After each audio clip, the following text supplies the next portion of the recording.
క్రీస్తుని బట్టి మీకు శుభములు. పరువు ప్రతిష్ట అనేవి ప్రతి కుటుంబానికి కూడా చాలా ముఖ్యమైనవి. వాటిని కాపాడుకోవడానికి కుటుంబంలోని ప్రతి వారు కూడా, ముఖ్యంగా పెద్దలైన వారు ఎన్నో నియమాలు నిబంధనలు కుటుంబానికి పెడుతూ ఉంటారు. పరువు ప్రతిష్టలు పోతే సమాజంలో బ్రతకడము చాలా కష్టమని, సంతోషంగా బ్రతకలేరని, అవమానంతో బ్రతకడము అది ఎంతో భారమైనదని అందరికీ తెలిసి వాళ్ళు కొన్ని నియమాలను కలిగి ఉండి ఆ ప్రకారముగా జీవించే ప్రయత్నం చేస్తూ ఉంటారు. ఈ క్రమంలోనే బిడ్డలను కూడా క్రమశిక్షణ చేస్తూ వారికి మంచి అలవాట్లు, మంచి విధానాలు నేర్పించే ప్రయత్నం చేస్తూ ఉంటారు. ఎందుకంటే ఒకసారి పరువు ప్రతిష్టలు పోయిన తర్వాత వాటిని తిరిగి సంపాదించుకోవడం అనేది ఇంచుమించుగా సాధ్యమే. ఈ లోకమందు బ్రతికే ప్రతి వారు కూడా వాళ్ళు ఎంత సంపాదించినప్పటికీ కూడా వాటి విషయంలో జాగ్రత్త కలిగి వాటి నిమిత్తమే వాళ్ళు బ్రతుకుతూ ఉంటారు. అయితే కొందరు వీటిని పోగొట్టుకున్నప్పటికీ వాటి విషయంలో నిర్బంధం లేని వారిగా జీవించేస్తూ ఉంటారు. కొంతమందికి పరువు ప్రతిష్టల కన్నా కూడా వాళ్ళు తమ ఇష్టం కొద్దీ జీవించడానికి ఇష్టపడుతుంటారు. అలాంటి వారిని సమాజము పెద్దగా చేర్చుకోదు. సమాజము వాళ్ళ గురించి గొప్పగా మాట్లాడదు. వాళ్ళని చెడు ఉదాహరణగా ఉపయోగించుకోవడం జరుగుతూ ఉంటుంది. అయితే నిజముగా పరువు ప్రతిష్టను దయచేవాడు ఎవరు? దేవుని ప్రజలకైతే వారి పరువు ప్రతిష్టలు దేవుని చేతిలోనే ఉన్నాయి. ఆయన వాళ్ళని నిలబెట్టాడా అంటే వాళ్ళకి పరువు ప్రతిష్టలు ఉంటాయి. ఆయన వారిని కూల్చివేసాడు అంటే అవి పోతాయి. ఎందుకు కూల్చివేస్తాడు అనేది మనం పెద్దగా ఇప్పుడు చెప్పుకోవాల్సిన అవసరం లేదు. ఎప్పుడైతే మనుషులు లేక దేవుని ప్రజలు ఆయనకు విరోధంగా ప్రవర్తిస్తారో దేవుడు వాళ్ళ యొక్క పరువు ప్రతిష్టను, వారి విలువను తీసివేస్తాడు సమాజంలో నుండి. అది బహు బాధాకరంగాను, ఇబ్బందికరంగాను, అవమానకరంగాను ఉంటుంది. దానిని భరించడము చాలా కష్టమైన సంగతే.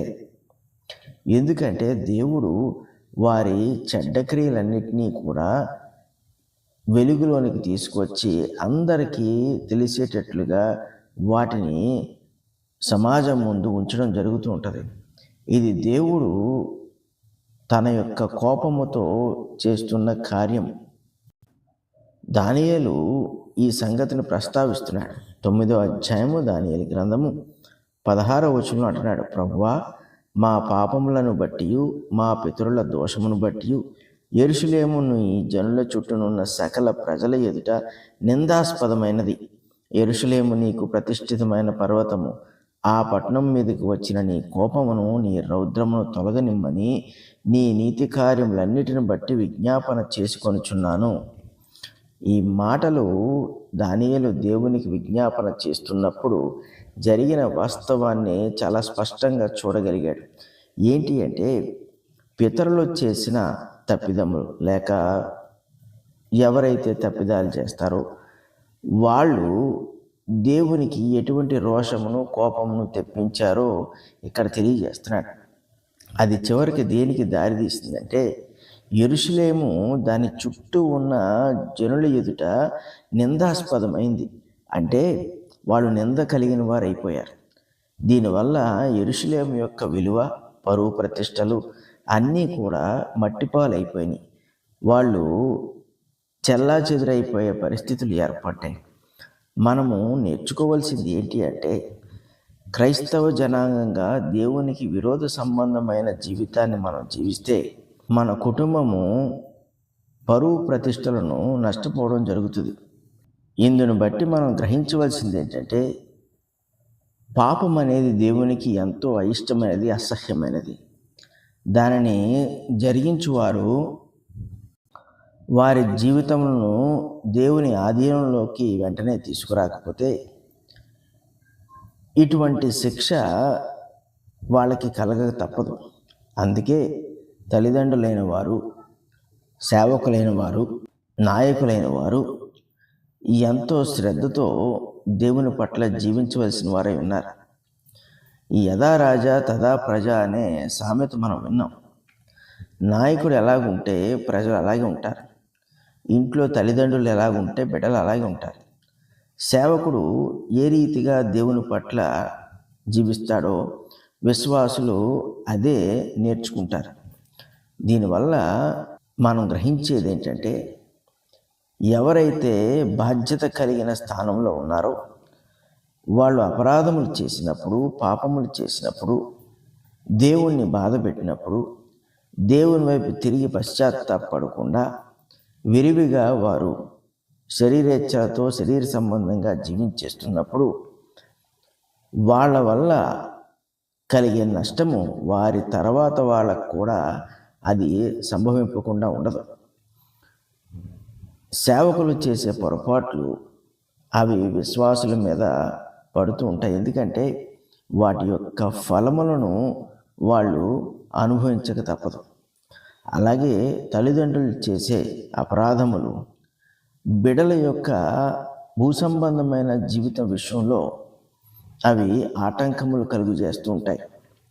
కొన్నిసార్లు పరసంబంధంగా కూడా ఆటంకం కలుగు చేస్తుంది. ఎందుకంటే వాళ్ళు దేవుణ్ణి తెలుసుకోలేని పరిస్థితులు ఏర్పడితే బిడ్డలకు నిత్యజీవం అనేది కలగకపోవచ్చు. అలాగే నాయకులు తమ పొరపాట్లను విరివిగా చేస్తున్నప్పుడు వాళ్ళ కిందున్న ప్రజలందరికీ కూడా వాళ్ళు దేవునికి అవిధేయతను నేర్పించడం జరుగుతూ ఉంటుంది. దీనివల్ల జరుగుతుంది ఏంటి అంటే, దేవుని ఉగ్రత, రౌద్రము మనుషుల మీద పడినప్పుడు వారి యొక్క పరువు ప్రతిష్టలు నేలకు ఒరిగిపోవడం జరుగుతుంటుంది.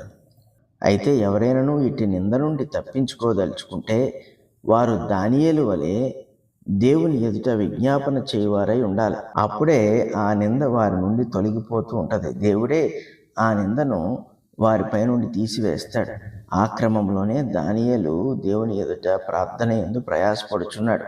ఎందుకంటే తన పితరులు చేసిన అపరాధములకు కలిగిన నిందాస్పదము దానియేలు తన తోటి వారి మీద పడినప్పుడు దాన్ని తొలగించుకునే క్రమంలో ఈ విజ్ఞాపన చేయుచున్నాడు. ఎవడైతే మళ్ళీ దేవుని యొద్దకు చేరతాడో వాళ్ళపై ఎటువంటి నింద లేకుండా దేవుడు చేయటమే కాకుండా తిరిగి వాళ్ళకి ఈ పరువు ప్రతిష్టలను దేవుడు దయచేస్తాడు. కాబట్టి నాయకులైన వారు, సేవకులు, తల్లిదండ్రులు దేవుని ఎడల బాధ్యత కలిగి వ్యవహరించడం అనేది ఎంతో మంచిది.